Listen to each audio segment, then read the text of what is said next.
Good evening, everybody.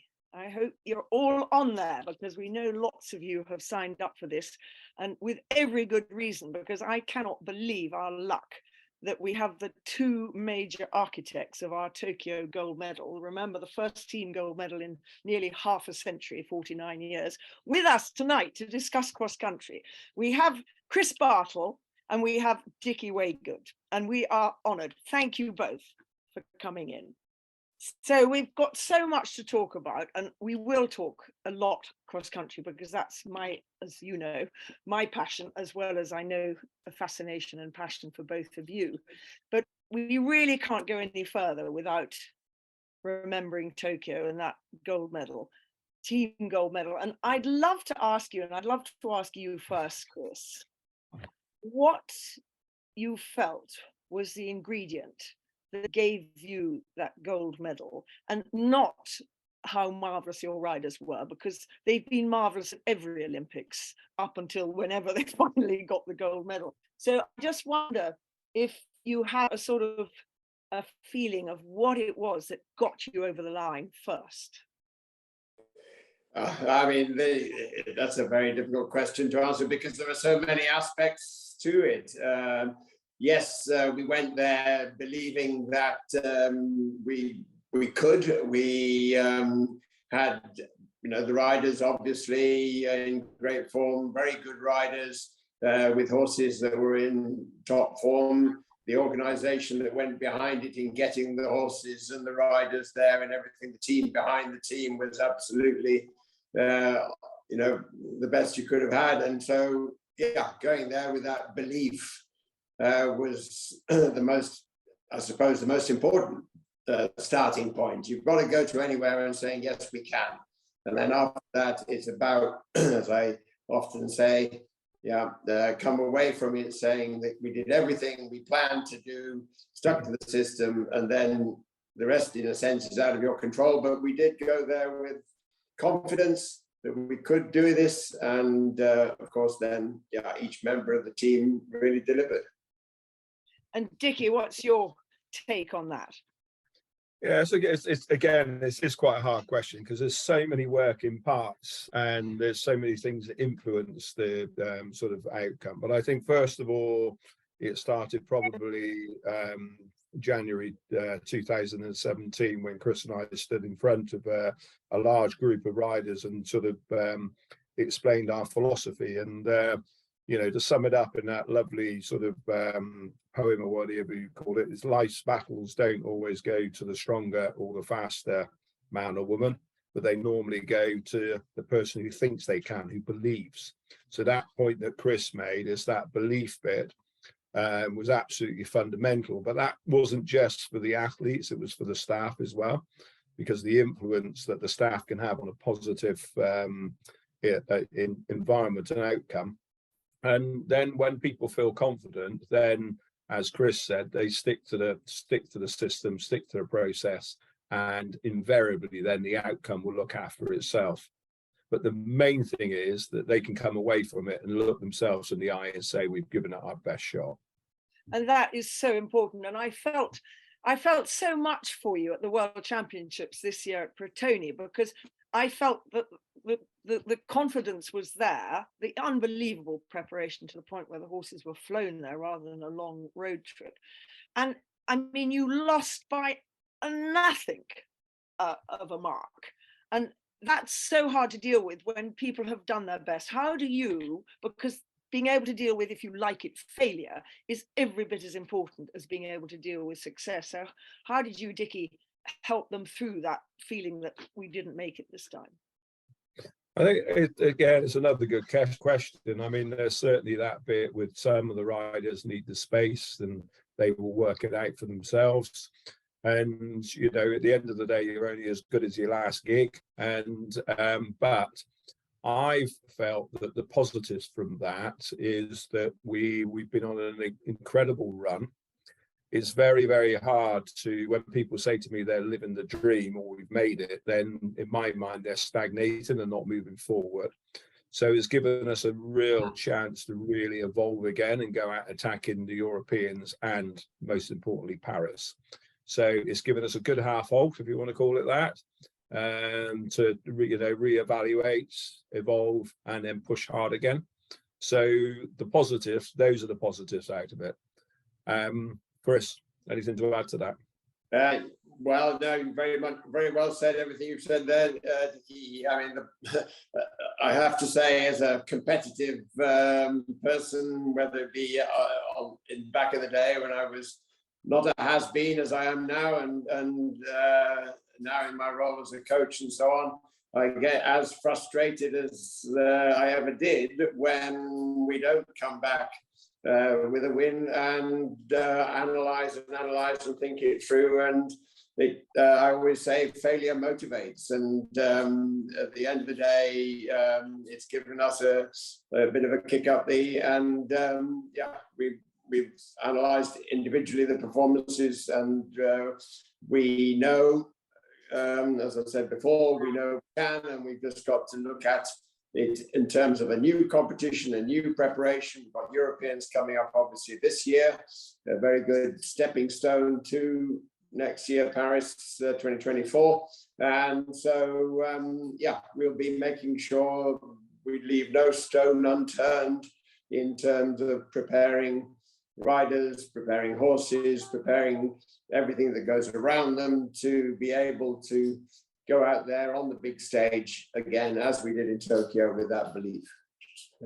Okay, one last question about your amazing partnership that you have that has brought England to the Great Britain, should I say, to the very front of the game, having not always been there in the past, because Chris took on the Germans and made them very, very hard to beat. So we're very grateful that you've come back to Great Britain, notwithstanding that Yogi, your predecessor, did a remarkable job. Again, I'll ask you first, Chris, and Dickie second. What is your thoughts on the percentage that is luck? We know there's a massive preparation and no stone is ever left unturned in your two lives. But what do you feel is the percentage is luck? If I'm honest, I would say 0% is luck.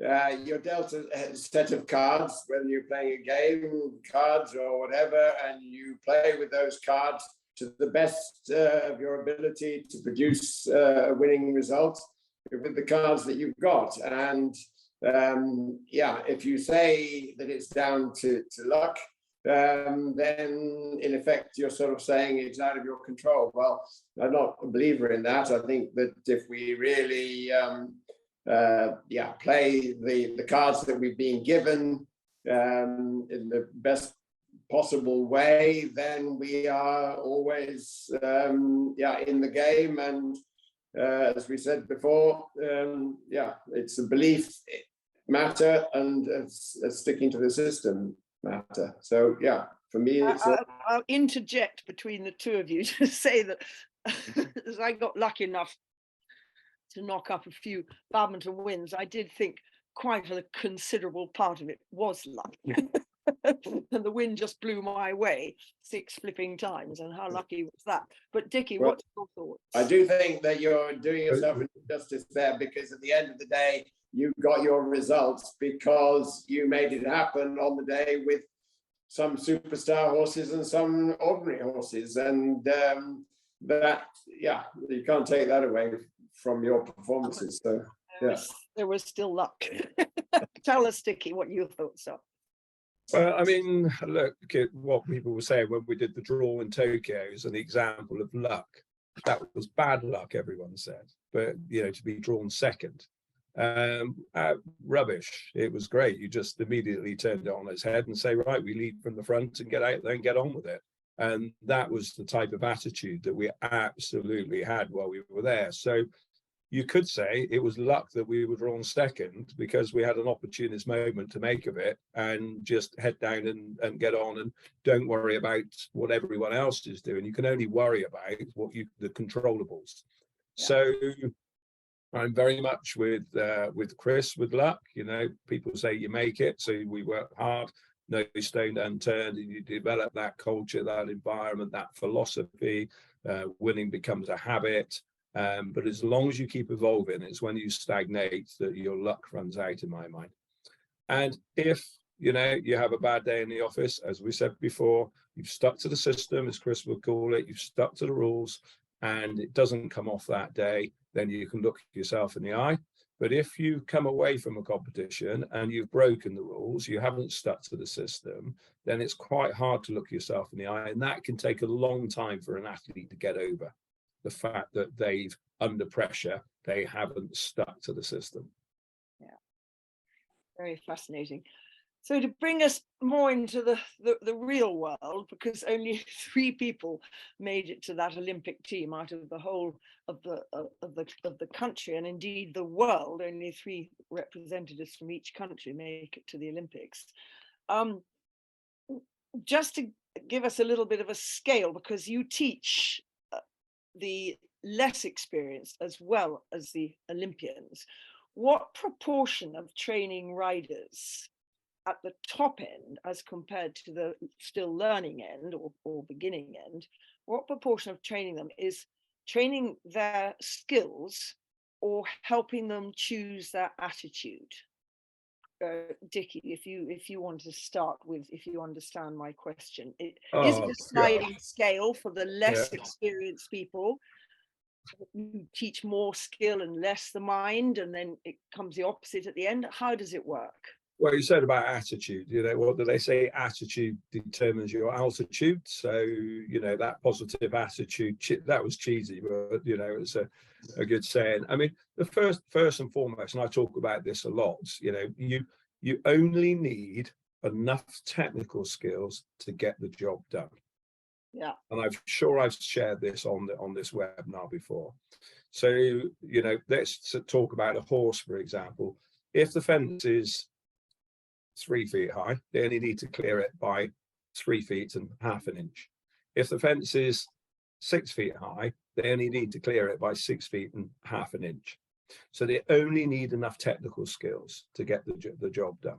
Mickey Young was an example of this, and Chris will know more about this than me, but where in Rio, he only really got 7.5s from the beginning to his test at the end. I think he got 1.8, Chris, or maybe. But he didn't go below that. But the horse, as we know, only had so much in his trot, so much in his canter, so much in his walk. But he delivered. I just had enough technical skills, but most importantly, you talked about attitude earlier. They, both horse and rider, had the character to deliver on the field of play under pressure. So they didn't drop anywhere. They weren't excellent anywhere, but they didn't drop anywhere, and they were in the lead at the end of the dressage. So we go back to, you need enough technical skills to get the job done, but then that attitude and character bit, that is absolutely essential to deliver on any given day in 365 days of the year. You asked me about the training. Yes. Shall I stop and hand over to Chris? Because I could keep going on this for ages.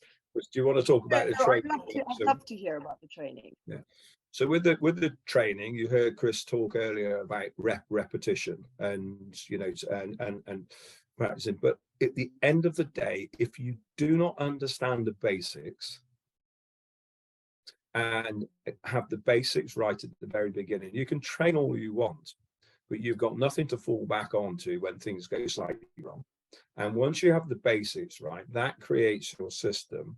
Then once you understand the basics in the system, you have a set of rules, and those rules you might, adjust them to suit your own beliefs or your own values. But fundamentally, once you've got the basics right, then you can start building blocks from there, and then you can put your system in place. Fabulous. Chris, hard to follow that. You can just say ditto if you want. Well, I would absolutely say ditto.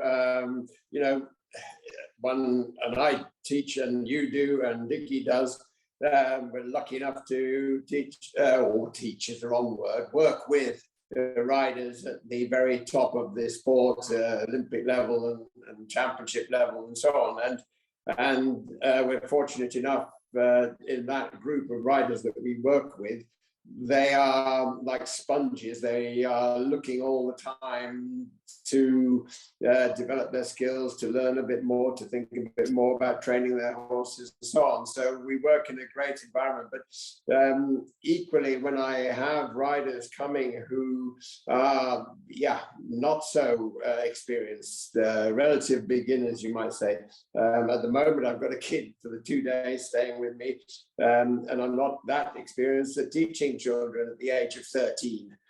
But this little boy, I teach him like he's an Olympic athlete. I teach him as if he is preparing for a championship, and he soaks that up like a sponge, and we work through the system, the understanding, without putting too much scientific detail into it.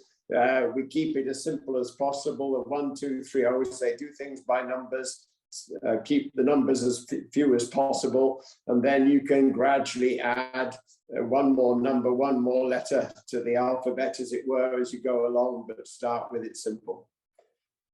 Lucinda, can I just add to that? Yeah. Is ultimately, as coaches, and you know exactly where I'm coming from here, but I think we can share this, and Chris shares the same philosophy. As coaches, our job is to pass on our knowledge. And it's elite level. It's up to the athletes to filter that knowledge, to put into their system. At the lower levels, when you're starting that journey, then in that educational part, we might, as coaches, do a little bit more instructing from time to time. And more explanation, but ultimately the goal is, at the end of the day, to empower the athlete. And by empowering the athlete, and I love this phrase that an old Somali army told me, the only thing that Christopher and I or you can do when they canter down the centre line, gallop out the start box, or the bell goes for the show jumping, is control our own emotions. It's over to the athlete. So our job as coaches, and we might sometimes be sports psychologists, Chris likes to call it mental training, or we might be mentors to some of the riders, but our job ultimately is to give the athlete, as a combination, the tools in the box to take ownership. And I've heard you say, Dickie, you have a lovely phrase that we all want our horses in self-carriage. But that's Chris's. I've stole that from Chris. It's a beautiful steal. It's a beautiful steal, because Chris says you want your horses in safe carriage, but you want the riders in self-carriage too. And that is such a good phrase, because you've got nothing to lean on but yourself when you are out there with nobody to help you. And I just think that is a beautiful summing up. We want the riders in self-carriage. Yeah, go, Dickie. And part of the reason people will say, how, why do we work well together? But part of the reason is we articulate many things in different ways. But ultimately, that bit about, the self-carriage, or me saying that the only thing you can control is your own emotions, it's over to the athlete, is exactly the same thing. It's just hitting it in a different way. So there's very, very little in our philosophy that we lock horns about, and when we do, it's really healthy, because you don't want just like-minded people. No, well, you've shown again and again how you work together, and I'm sure you lock horns over certain things, and as you say, that is just so healthy, because that's how we all learn, by somebody disagreeing with us, and it's brilliant. To bring this a little bit more towards cross country, because I know that I could go on talking to you two forever about all these sort of things, but to bring it a little bit more towards cross country, the fundamentals of cross country, it intrigues me that dressage has a scale of training. What do you think the cross country equivalent is? Chris, let's start with you. Well, to be honest, you mentioned the scales of training in relation to dressage training, because that is often talked about, the German scales of training, Scarlet as Ausbildung. They starts off base level, rhythm, relaxation, suppleness, acceptance of the contact. Now, as we go through those scales, frankly, that I think is an important point that I want to emphasize all the time, is that dressage, the word dressage, comes from the French word dresser, meaning training. So it's just about training. And the training that we want to make our horses effective on the cross country, and what is effective on the cross country to go clear inside the time, that training is very much connecting those sort of the three phases, you could say. So the dressage training that we want to see, and then the dressage performance we want to see in the arena, in the competition, is one that's going to lend itself to that effective cross-country riding, and then of course show jumping as well. So yeah, I keep emphasizing that in my cross-country training as much as I do in my in the dressage arena, that starting point of the, in effect, scales of training. Yeah. And I know that we've had this conversation before, Lucinda. What do we mean by dressage? We don't want domination. We don't want to shut the horse down. The way we want the horses to perform, we talk about self-carriage in a physical sense. We also want from the horse self-carriage in a mental sense, that confidence, that partnership, that belief, and allow the horse to see the question and support the horse. Yes, but in a sense also trust the horse to the extent you don't over dominate and control. That's the essence for me of good cross-country riding and so on. So